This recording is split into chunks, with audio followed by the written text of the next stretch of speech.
Netflix has a show called Grace and Frankie, whose title's characters are both in their 70s. In the show, Grace and Frankie's husbands tell their wives that after 40 years of marriage, they would like a divorce so that the men who've been in love for 20 years can marry each other. Grace and Frankie, who have never gotten along, now find themselves in a completely different position in their lives. So a lot of people think that this show is just about two old women, and it is, but it's also about so much more. The show tackles aging, changing relationships, both in their family and with their peers, sexuality and dating, health, and even death. One of the changes is finding themselves in a completely different group or status uh, outside of the mythical norm that they may have once found themselves in. Because not only are they old, but they're also single from divorce, not widowed. Their social power is no longer through a man or through marriage, and they can now be seen as incapable, looked down upon, or less than.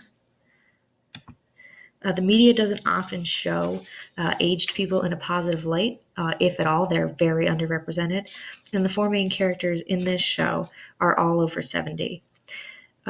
Grace and Frankie, especially, are not typical characters as they are past childbearing years, they're aged, divorced, and they're undesirable to the male gaze. From in this photo, from left to right, that's Saul and Frankie. They were once a couple, and then Grace and Robert. And Saul and Robert have left Grace and Frankie, who have never gotten along, in this new place in their lives that they can figure out together. Robert and Saul are a wonderful representation that completely defies how homosexuality is usually seen in the media. They come out very late in their life, in their 70s, and they're portrayed pretty much only in a positive light. They're discovering these new parts of their life. They're finding gay friends, finding new activities to do, because along with coming out, they're also entering the age of retirement, and they're shown being physically intimate with each other, very gentle with each other, which is not something you typically see older male homosexuals in media, if at all. From a feminist standpoint, Grace and Frankie promote women's worth.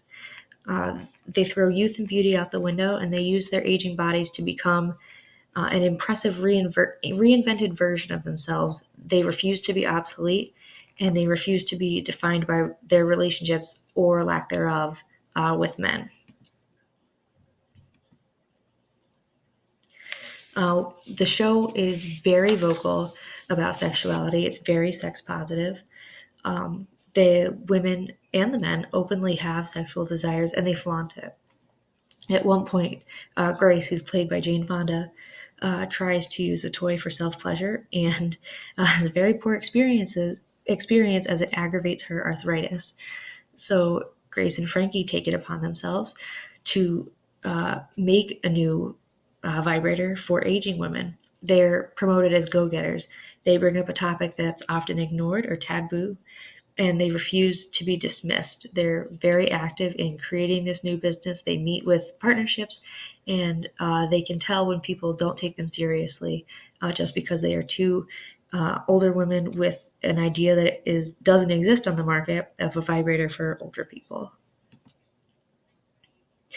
They also have relationships with males who come and go throughout the show.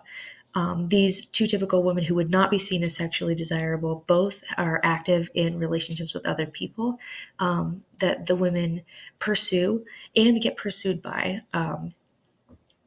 Frankie finds herself in a relationship with a male named Jacob, but she has to deal within herself whether or not she's ready for this new stage in her life. And Grace actually finds herself desired by a younger male, which is almost never portrayed in media. It's usually older males with younger women, and she is a older woman being pursued by a younger male.